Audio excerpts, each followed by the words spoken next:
સુરત જેલના એક કેદી જેનું નામ શિવા ઝાલા છે એને સુરત જેલના તંત્ર વિભાગ ઉપર મોટો આરોપ લગાવ્યો છે, જેની ખરાઈ કરતાં સ્પષ્ટ થયું છે ક્યાંય ને ક્યાંય સુરત જેલમાં ભ્રષ્ટાચાર પનપી રહ્યો છે। આટલું જ નહીં, શિવાનું કહેવું છે કે સુરત લાજપોર જેલ એટલે હોસ્ટેલ। એમડી ડ્રગ્સ કેસના આરોપી શિવા ઝાલાની બેધડક કબૂલાત। જેલ છે કે લક્ઝરી હોસ્ટેલ?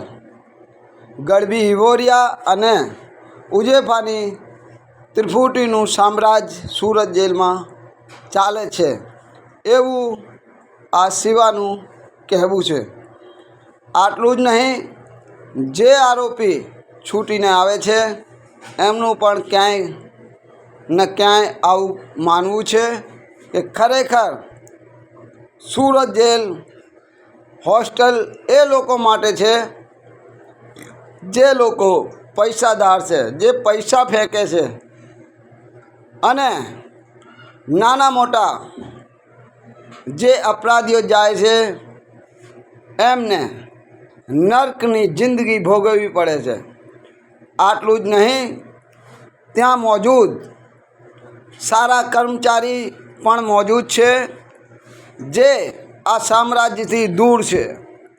જે આ સામ્રાજ્યથી દૂર છે એ સુરત જેલની ઉચ્ચ અધિકારીઓની આંખોમાં નડે છે। ક્યાંય ને ક્યાંય કાવતરું કરી આવા કર્મચારીઓને સુરત જેલથી દૂર પલાયન કરી આપવામાં આવે છે। હવે જોવાનું એ રહ્યું કે તંત્ર દ્વારા આવા ઉચ્ચ અધિકારીઓ પર શું પગલાં લેવામાં આવશે। શું આવા ઉચ્ચ પદ અધિકારીઓ જે ભ્રષ્ટાચાર ફેલાવી રહ્યા છે, જેલમાં બંધ ઉચ્ચ પૈસાદાર કેદીઓ પાસે ઉઘરાણી કરીને પોતાનું લક્ઝરી જીવન જીવી રહ્યા છે, ત્યાં મોજૂદ નાના મોટા કર્મચારીઓ નાના મોટા કેસમાં સજા ભોગવતા આરોપીઓને હેરાનગતિ થાય છે। એટલું જ નહીં, એવા કર્મચારીઓ જે કર્મચારી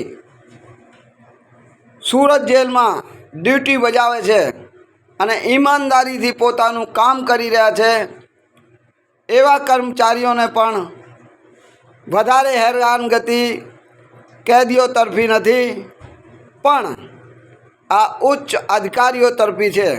તો આવા ઉચ્ચ અધિકારીઓને પણ સુરત જેલથી કદાચ કચ્છ ભુજ અથવા તો ગુજરાતની એવી જેલમાં મોકલવું જોઈએ જ્યાં એમને પણ પરિવારથી દૂર રહેવાનો મોકો મળે અને એમને ખબર પડે કે જે લોકો સારા કર્મચારીઓ છે એમને કેમ હેરાન કરવામાં આવે છે। આવું આરોપ શિવાએ લગાવ્યું છે। શિવરાજસિંહ ભૂપેન્દ્રસિંહ ઝાલા। સાંભળો શિવાની વાત। સાહેબ, હું આ મુદ્દા ઉપાડવા એની માટે માંગુ છું કે જેલની અંદર કોઈ પણ નવો કેદી બિચારો આવે છે એને છે ને હાઈ સિક્યુરિટીના મૂકી દેવામાં આવે છે અને એની સાથે ખોટું પૈસાની માંગણી કરવામાં આવે છે। અને અહીંયાના વહીવટદાર છે કે એક ખેની કરીને છે, એક વિવરિયા સાહેબ કરીને છે અને એક ગઢવી કરીને છે અને ઉજેફા નામના વ્યક્તિ છે જે પાકા કામના કેદી છે અને એને હાઈ સિક્યુરિટીમાં નાખી દેવામાં આવે। એના પછી એનો તોડ થાય, ખમી શકે એવો પૈસા આપી શકે હોય તો બહાર કાઢે, ના આપી શકે હોય તો એને હાઈ સિક્યુરિટીમાં મૂકી દેવામાં આવે। એના પછી એ લોકો એક બીજું આફ્ટર બનાવેલું છે સી છો પાસે, એની અંદર એક કેદીની સંખ્યા 28 હોય છે, 30 હોય છે, બરાબર। એની જગ્યાએ ઘેટા બકરાની જેમ 45 જણાને માનસિક ટોર્ચર કરવા માટે એ લોકો પૈસા માટે સી છો જેવી બેરેક બનાવેલી છે, એ બેરેકની અંદર નાખી દે અને ત્યાં 45ના ટોટલની અંદર ગભરામણ યા કોઈ સારા ઘરનો વ્યક્તિ હોય તો ત્યાં રહી ના શકે, પૈસા આપીને એને આવવું જ પડે। ત્યાંનો તોડબાદ કરી આ જે ગઢવી છે, ખેની છે, ઉજેફા છે, એ તોડ કરી સિનિયર જેલર વિવરિયા સાહેબ છે એમને પૈસા પહોંચાડવામાં આવે છે. અને જે આ લોકોનું જે અકાઉન્ટ ખાતું છે એ મારી પાસે પુરાવા છે, હું આપી શકું છું. એમના ખાતાની અંદર મેં ટ્રાન્ઝેક્શન કરેલા છે. હું પણ નવો આવ્યો હતો ત્યારે મેં પણ બેરેક ચેન્જ કરી હતી, બધું આપ્યું હતું, બરાબર છે.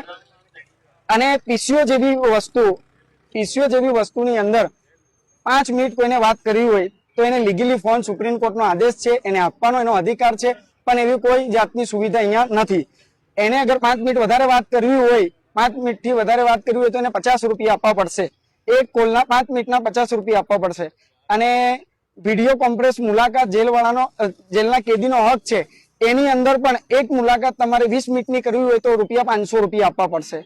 ત્યાંનો બી વહીવટદાર આ વિવરિયા સાહેબ, ભટ્ટ સાહેબ અને શ્રીપાલ સિસ્મા સાહેબ, આ લોકો મળીને જ આ રીતનું અંદરનું તંત્ર ચલાવે છે.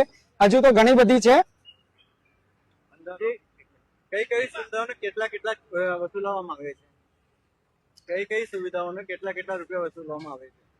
સુવિધામાં એવું છે, તમારે ટિફિન ખાવું હોય તો ₹500 આપવા પડશે એક ટિફિનના. અને તમારે જેલની અંદર કોઈ પણ સુવિધા જોતી હોય, તમારે દારૂ જોતો હોય, ગાંજો જોતો હોય, યા ડ્રગ્સ જોતું હોય, કોઈ પણ વસ્તુ જોતું હોય, આવે છે. રાતે 2 વાગ્યાના આશરા, 2 થી 3 વાગ્યાના આશરામાં 2 થી 3 વિમલના થેલા પર ડે 4 લાખ રૂપિયાનો માલ આવે છે. અને એ ઘુસાવનાર પણ આ જ લોકો છે.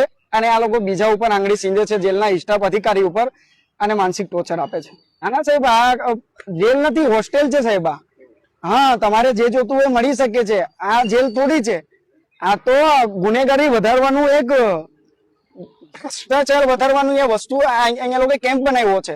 આ વિશે તમારે શું કહેવું છે કે પ્રશાસન શું કરવા જોઈએ અને કયા પગલા લેવા જોઈએ? મારે તો એક જ માંગ છે કે સાહેબ, આ જે સિનિયર જેલર વિવરિયા અને ભટ્ટ અને જે શ્રીપાલ સિસ્મા સાહેબ છે, એમને હાથ જોડી વિનંતી કે આ જેલમાંથી એ લોકોને અહીંયાથી તાત્કાલિક ધોરણે પગલા લેવા જોઈએ. હેન્ડરોડ જેવી વસ્તુઓ, દારૂ જેવી વસ્તુઓ, ગાંજા, ડ્રગ્સ જેવી વસ્તુઓ જેલમાં અગર આવી શકતી હોય તો કેમ ના ગુનેગાર વધારે કરી શકતો હોય? જો આપણે પૈસાની લેવડ દેવડ ના કરીએ તો આરોપી સાથે કેવું વર્તન કરે? એમની સાથે હાથ કડી મારી એને ભર બપોર એમાં તરકાળામાં લટકાઈ દેવામાં આવે છે. એના પછી એને હાઈ સિક્યુરિટીમાં 24 કલાક બંધી કરી દેવામાં આવે છે. એવો કોઈ નિયમ નથી એમની પાસે.